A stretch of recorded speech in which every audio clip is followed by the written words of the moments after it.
Narito tayo ngayon upang matunghayan ang talaga namang nag-iinit at nagbabagang latest issue ni Ate Erica laban sa kanyang pamilya. Sa pagpapatuloy nga ng ating istorya ay sinasabi naman ni Lolo Miguel na talagang walang katotohanan daw ang mga pinagsasabi ng mga tao na kakampi ni Ate Erica.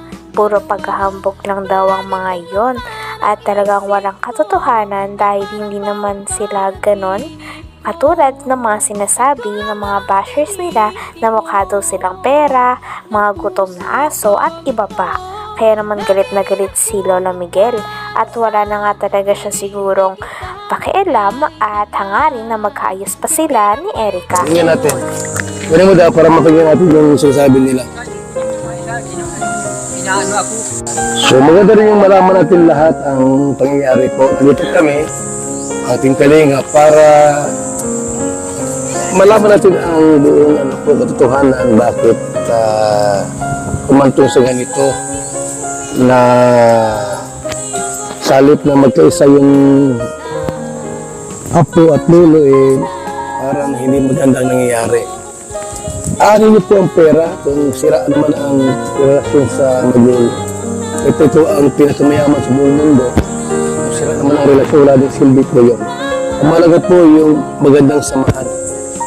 So, yung mga sinabi pa nila, hindi totoo pala. Naghahambog lang. Sinungaling. Saling yung Torres niya, butog yun? Si Torres. Ini Torres. Inilahad pa nga ng tita ni Ate Erica na napakarami daw bagay ang binili ni Sir Jun A. Unang negosyanteng mayaman para kay Ate Erica at sa kanyang mga pamilya. Binilan nga siya nito ng lote, ng bahay, pati na rin ng NMAX at tricycle.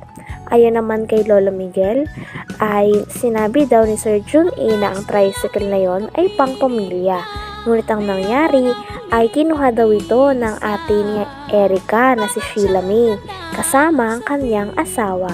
At hindi nga din ito nagagamit ng buong pamilya ni Ate Erica dahil ang mga pinamigay at tinulong ni Sir Jun A para kay Ate Erica ay talagang tinatago ng ate niya na si Sheila May.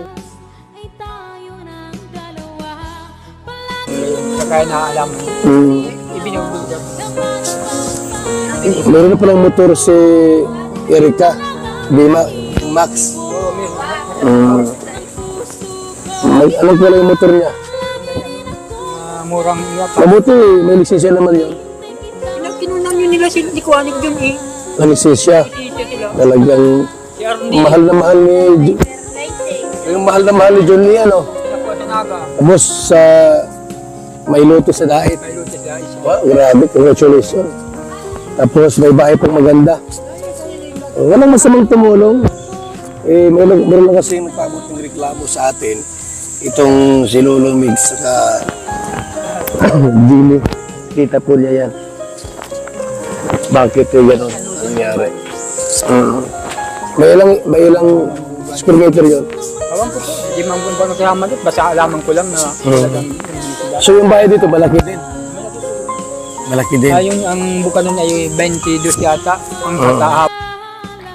May pruweba nga ang tita ni Ate Erica na sinasabihan silang mga gutom na aso ng mga tao na kakampi ni Ate Erica. Kaya naman pinakita ng tita ni Ate Erica ang chat na ito sa kanila.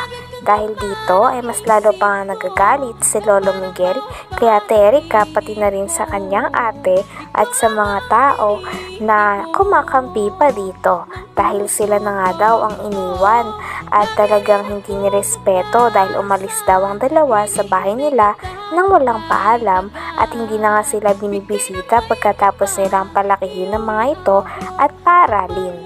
Ngunit in return nga ay walang natatanggap na tulong sila Tatay Miguel galing kila Ate Erica tulad ng mga pinapakalat nila na nagsusustento pa daw sila Ate Erica. So yung bahay dito malaki din.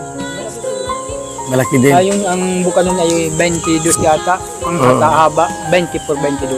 Ano yun? Second floor?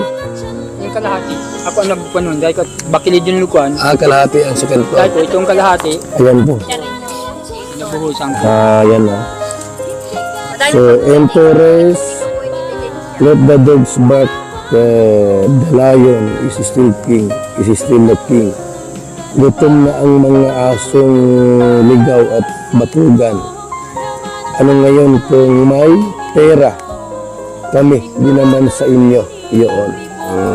Meron pa po dyan. Mga nagpaparinig kayo ha. Hindi maganda yan.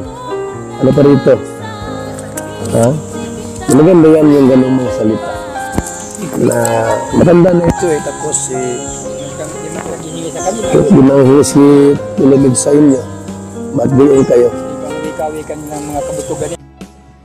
Pinaparatangan din si Lolo Miguel na siya daw ang kumukuha ng pera dahil siya daw ang inuutusan o pinapakausapan na bumili ng mga gamit sa loob ng bahay na pinagawa ni Sir Jun A para kay Ate Erica sa kanyang pamilya.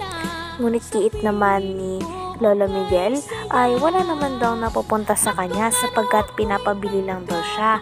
At kapag pinabili daw siya ng gamit ay binibili niya naman daw talaga ng walang labis at walang kulang. Talagang ang source ng pera ay nanggagaling kay Sheila May na ate ni Ate Erica. Dahil sa kanya daw nagpapadala at siya ang kumakausap kay Sir Jun A. Sabi pa nga ni Kalingap Val Santos Matubang ay may tuturing talaga na parang buhay prinsesa si Sheila May dahil may mga taga-utos ito. Ano? Parang kinukumpin mo si Papa na Susunod ito, Teresita. ano din po sa ilaber po din. Dami po niya. Oo. Okay, nag-video call sa Tatay Miguel, 2 minutes. Gusto siguro na matanda, makausap talaga ako 3 times siya nag-attempt to call me. Bago po alam ko sila kung saan sa amin. Okay, so itago nyo ito ha, para evidence natin to. Dami po nasa kapatid ko pa po inamatik sa amin na scammer ko. Anong klaseng pamilya, pati gulo sa pamilya, binulat-lat sa social media.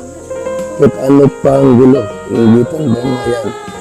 Iringan sa pamilya, lalo pag problema sa kwarta, o pera, kayo na lang at sa inyo na lang yan maraming makikisaw-saw. Siguristang okay. Talagang hindi nga dito pabor si Kalingap Val Santos Matubang at ayaw na ayaw niya daw ang mga post at pagpaparinig tungkol sa pamilya ni Ate Erica dahil parang below the belt na nga ang mga pinagsasabi ng mga ito at talagang mas larang nasasaktan ang lolo at lola pati na rin ang buong pamilya ni Ate Erica sa mga naririnig nila. Talagang hindi nga daw ito maganda lalo na para sabihan nila ang mga tao at pamilya na nagpalaki o nag-aruga kay Ate Erica at sa kanyang ate nung bata pa sila. Kita. Mga ilaber din po yan. Ano rin po Mm. mga grupo po.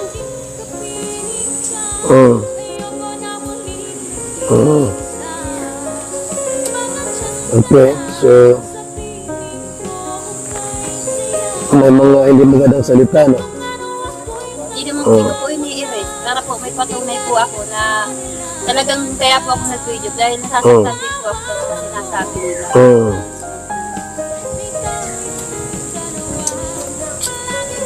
Okay.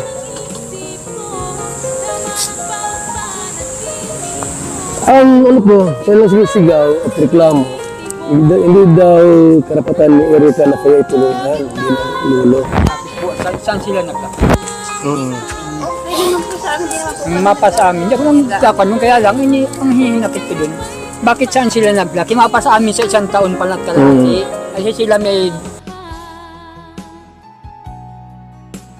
Hanggang dito na lamang muna ang ating napakainit, nagtitrending at talaga namang mas nakakaintriga na issue ni Ate Erica.